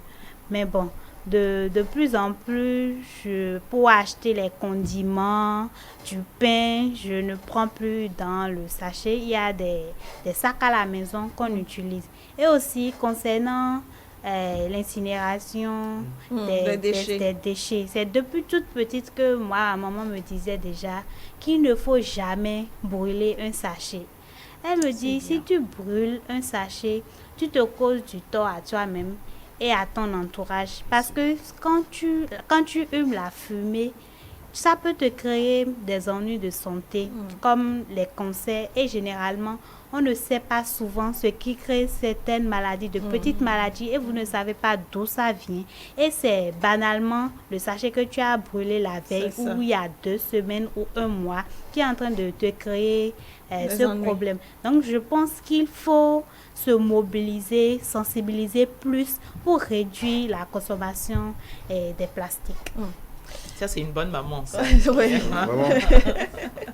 Félicitations donc à cet moment et aux autres également qui prennent conscience de cette utilisation des plastiques. Alors, justement, les emballages, les emportés, comme on les dit, comme on les appelle communément, c'est vrai que beaucoup pensent que ça n'a pas cet impact-là sur notre santé, qu'il faut juste laisser les sachets, mais les emporter, c'est fait dans d'autres matières. Pour moi, c'est du pétrole. Ils sont faits avec le même type. C'est juste le procédé qui a changé. Mais les composants sont les mêmes, donc ils sont aussi dangereux pour la santé que le plastique. Et donc, moi, c'est non pour ça. Il faut garder son bol pour aller acheter à manger. Oui, il faut garder son bol pour aller acheter. Parce que moi, je ne conçois pas. Souvent, je commande à manger et la personne quitte la maison, sort de la maison sans bol, revient avec mon nourriture en sachet. Il dit, mais qu'est-ce qu'il y a? Qu'est-ce qui n'a pas marché? C'est exactement quelque ça. chose qui bug. Tu sors de la maison, tu ne prends pas un bol, tu me ramènes de la nourriture en sachet, je ne veux pas manger. C'est pas possible, je ne mange pas. Parce que, je ne sais pas si c'est la sorcellerie. Non, on ne va pas aller jusque-là. c'est que je ne conçois pas ça, quoi. Et je ne mange pas, et comme je l'ai dit tout à l'heure, je dis, je préfère perdre de l'argent que de me rendre malade gratuitement, facilement. Alors, Sandra Idosso, sensibilisation, vous qui êtes sur le terrain, comment est-ce que les gens réagissent? Est-ce que vous avez l'impression que ça évolue, ça change? Alors, pour être franche et pour être honnête, je pense que les gens comprennent. Il y avait beaucoup de personnes, ou il y a beaucoup de personnes qui sont dans l'ignorance. Les gens, ils ne savent pas, bon, c'est là, on utilise, on ne sait pas, voilà. Et donc, cette ignorance fait qu'une fois que tu leur expliques, mais de façon très claire, de façon très simple, et que les gens font le lien de ce sachet avec leur santé, ça parle rapidement. Quand tu parles de l'environnement, comme on est dans dans un contexte où on pense que demain s'occupera de lui-même. Donc, on pense à aujourd'hui. Et donc, quand tu le mets tu mets l'accent sur l'environnement, il ne voit pas tout de suite le lien. Mais quand tu dis par rapport à la santé, par rapport à toi, quand tu vas vieillir, quand tu vas être grande, tu vas être malade à cause de tout ça, les gens comprennent rapidement. Évidemment, ça a un impact aussi sur l'environnement. Donc, je pense qu'au niveau de la sensibilisation, ça marche parce que les gens comprennent. Nous qui sommes surtout dans les écoles, parce qu'on se dit, les adultes, ils ont les oreilles dures. T'as beau leur expliquer, ils te disent, oui, mais on a toujours fait comme ça. Donc, comment est-ce qu'on va changer? Les adultes te posent 10 000 questions. Par contre, quand on va dans les écoles, les enfants comprennent très vite. Et les enfants deviennent les ambassadeurs de la campagne parce que les enfants rentrent à la maison, ils disent aux parents, papa, sachet relou, le sachet n'est pas bon, le sachet... Et j'ai une anecdote parce qu'une fois, je tombe sur une dame et quand je lui parle de ce que je fais, c'est vous qui êtes allée dans telle école? Je fais oui et tout ça. Oh, madame, depuis que vous êtes allée dans l'école de mon fils... Oui. Personne n'ose rentrer à la maison avec le sachet. Parce que dès qu'il voit quelqu'un rentrer, maman, le tonton est venu avec le sachet, c'est pas bon. Oh. Et donc, les enfants comprennent. Et c'est pour ça qu'on se dit, même si on ne voit pas les résultats tout de suite, on sait que petit à petit, les enfants vont comprendre. Et c'est pour ça que pour aider cette sensibilisation, une fois que nous, on a donné, on a expliqué, il ne faut pas qu'il y ait les sachets dans les écoles.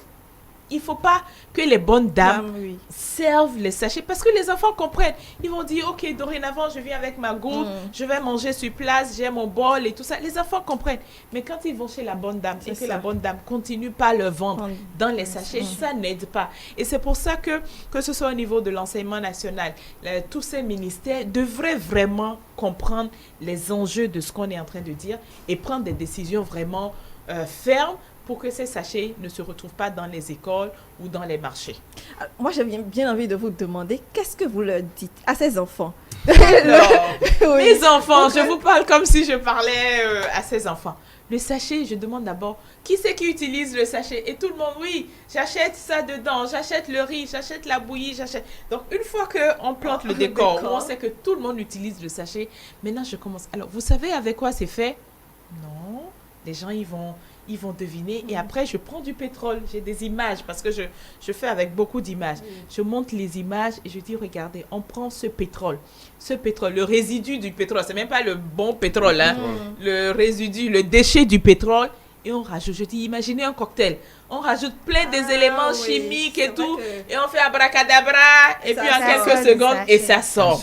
Donc, quand on va le mettre avec la nourriture, qu'est-ce qui va se passer? Comme c'est du pétrole, et là, je vais donner l'exemple de la cassa. Quand on prend la cassa en feuille, vous voyez, quand on l'ouvre, on voit les veines de la feuille. On sent même l'odeur de la feuille dans la cassa. Je dis, vous voyez, ça se passe de la même façon quand on met le même cassa ou la nourriture chaude dans le plastique. Sauf que à l'œil nu, vous ne le voyez pas, mais comme vous le voyez sur ce takassa avec la feuille, ça se passe de la même façon.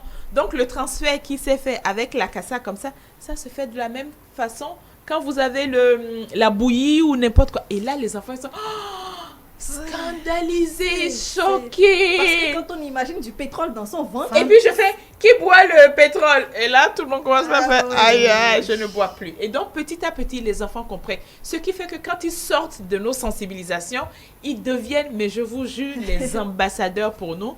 Et c'est pour ça que nous continuons. Le samedi prochain, nous allons dans une école. Aujourd'hui, par rapport au contexte actuel de pandémie, on ne peut pas faire de grands regroupements. Nous n'arrivons plus à faire les grands éco-running, mais nous continuons pas à aller dans les écoles. Jeudi dernier, on était dans une école. Samedi, on sera dans une autre école à Gogo-Tinkmont. Et donc, quand on sensibilise tous ces enfants, nous le faisons aussi avec les dames, les bonnes dames voilà, pour que les bonnes dames comprennent. En même temps, je me dis, les bonnes dames, elles veulent vendre. Hein. C'est ça. Donc, si les enfants continuent, si les directeurs, le corps enseignant les autorisent, elles vont continuer pas à vendre. Oui. Et donc, c'est comme ça que nous faisons parce qu'on se dit, si eux comprennent, petit à petit, ils vont peut-être faire la honte à leurs parents parce que dès que les parents vont utiliser, ils vont être ceux qui vont dire à leurs parents, vous êtes en train de vous tuer à petit feu. Dans quelques minutes, ce sera 9h. Alors Cyril Awantino, quant à vous, je voudrais bien que vous nous projetez un peu dans cet avenir. Vous nous parliez tantôt d'une utopie, une cité sans sachet. Oui. Mais sans plastique. Une cité sans plastique, sans sachet. C'est cette cité-là où nous utilisons les chats pour les contenants, pour contenir l'eau de boisson. Nous utilisons les calebasses pour boire de l'eau, pour manger. Ce n'est pas mystique. Manger dans une calebasse, ce n'est pas mystique. Oui, parce qu'il y a de ces croyances religieuses et qui pensent que vous me voyez, moi, Cyril, par exemple, en train de manger dans une calebasse, c'est pour ma santé, ce n'est pas mystique. C'est pour ma santé. Dans cette cité où nous n'aurons pas besoin de boissons, nos sucreries aujourd'hui, nous n'aurons pas forcément besoin de ça et avec ces bouteilles. Une cité où il fait tellement bon vivre que chacun est à l'aise et les déchets plastiques n'ont pas de place. C'est bien possible et j'y crois.